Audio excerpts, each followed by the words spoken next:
Reporting by the Daily Caller, the January 6th committee may have hired an investigative consultant who could have a major conflict of interest in the investigation into the Capitol riot. National correspondent Mike Carter joining us live in our newsroom with details. Mike. Hey, Sean, good morning. Well, the Daily Caller is reporting that the January 6th committee is investigating security failures by the House of Representatives Sergeant-at-Arms in connection with the Capitol riot. What's the problem here, you ask? Well, the committee's consultant is also married to the House Deputy Sergeant-at-Arms. Brian Young is a senior financial investigator at the consultancy firm Polar Inc. Solutions and a contractor for the Jan 6 committee. But Young is also married to House Deputy Sergeant-at-Arms Kim E. Campbell, the House's second most senior official, which, like the U.S. Capitol Police, is being probed by the committee for security failures in connection to the Capitol riot. Young needs to come clean about what he is doing for the J6 committee, says Tom Jones, the executive director of the Watchdog American Accountability Foundation.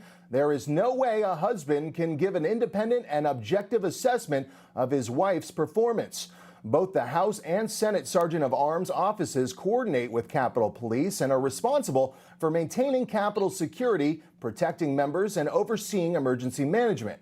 In its investigation into the riot at the Capitol on January 6th, the J6 committee is looking into the sharing of intelligence between federal, state, and local agencies with the Sergeant of Arms offices and Capitol Police. And according to House disbursement records, Polar Solutions, where Brian Young works, was paid over $93,000 between December 2021 and January of this year. According to Young's LinkedIn page, through his job at Polar Solutions, Young provides, quote, professional services and expertise to the legislative branch for law enforcement, national security, and other things. Sean? Mike Carter joining us live with that report again from the Daily Caller. Thank you very much for that. We'll bring our panelists back in with that news, Tom Borelli and Ann Hayworth. Tom, let me start with you. There's questions of a conflict of interest, again, according to that report. But there always really has been, when you look at Republicans not being allowed to appoint their own members to this committee. Does this further question this committee in your eyes, Tom? Oh, Sean, certainly. This just adds, another weight to this unbalanced issue here. Look, the January 6th committee is nothing more than a show trial. It always was, always will be. Now we just have additional information of a conflict of interest. Look, this is the way this swamp works. Who's married to who always has some sort of influence in policy decisions in Washington, D.C. That's the way it works. The commission obviously isn't going anywhere. Look at the timing. They've tried their best, but there is no there. So now it's going to backfire them because we can keep uncovering just how unfair this process really is. Ann Hayworth, your take on that? I agree entirely with Tom. And the committee's work has been fraught entirely with and completely one-sided focus. They have ignored the calls of people holding real evidence to release, for example, the surveillance tapes from the Capitol from that day. Those are paid for by us, the taxpayers. They have not released those tapes, which contain potentially damaging evidence. Darren Beatty at Revolver News has spent years now, the better part of the last couple of years, exploring the inconsistencies in the evidence that's been brought forth about this event at the Capitol. And all of it, of course, from the committee side has redounded to the condemnation of President Trump and his supporters, and by extension, of course, the Republican Party. They seem so far to have failed, but we have to recognize that this, as Tom said, is their effort. This is a one-sided show trial, and it should worry us all that they can use the power of government so terribly wrongly against half the American people.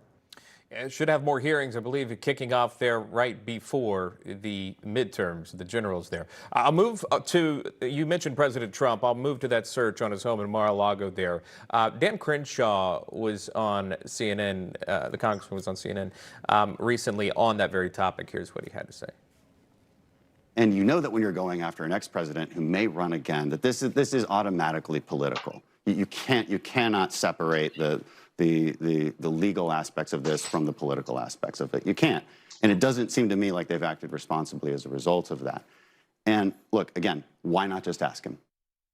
And then on top of that, I just wanted to get some news on the heels of that. U.S. Magistrate Judge Bruce Reinhardt, who signed off on this, has now rejected the Justice Department to keep the entire affidavit sealed. And he's now ordering that if you do want something done, it's got to be redacted. They've got to submit their portions of redaction no later than Thursday. So the public will see some part of this affidavit and what kicked this off, because there are millions of folks that think this was political, as you heard from the congressman there. Tom, talk to me about that. Well, Sean, really, the burden really should be on the government because of this unprecedented raid on former President Trump's home. The burden on them should be overly transparent. What did they have? Why aren't they showing it to the American people? They claimed that there was such an emergency that they had to go in quick. Well, you know, they waited a whole weekend before the FBI went in. And now they're slow walking this affidavit. If you want to maintain credibility in the government and prove it's not political, show us what you have. But they're not doing that once again. So it shows that the burden of proof, they're not showing it. So it sure looks like to me it's a political overreach, doing anything to stop former President Trump. Yeah, Nan Hayworth, again, your thoughts on that, and obviously a lot of folks waiting to Thursday to see if any more information could be learned on, again, what many call an unprecedented act.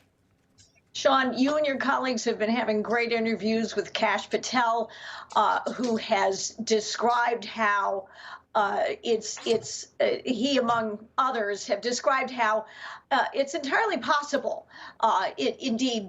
likely it would feel, that what the Biden administration's DOJ is trying to do is to acquire from President Trump, presumably they have confiscated it, the documents that President Trump declassified that reveal the Obama administration and then the subsequent DOJ and FBI, influenced by their colleagues and allies, if you will, declassified the documents about the Russia investigation that prove that they had fabricated these claims against President Trump. President Trump, as president, declassified those documents. That could be very well what they were going for. And then if they don't release that in the affidavit, which they probably won't, we won't know what they have and why they have it based on what they say. But listen to people like Kash Patel who know the inside story. This is a politicized vendetta. We will hear, I believe, from him coming up. I think he was on Wake Up earlier from Kash Patel, and I believe he may be on one of the later shows as well. Nan Hayworth, Tom Borelli, good to see you. Thank you so much. Appreciate that. A new hour of National Report starts.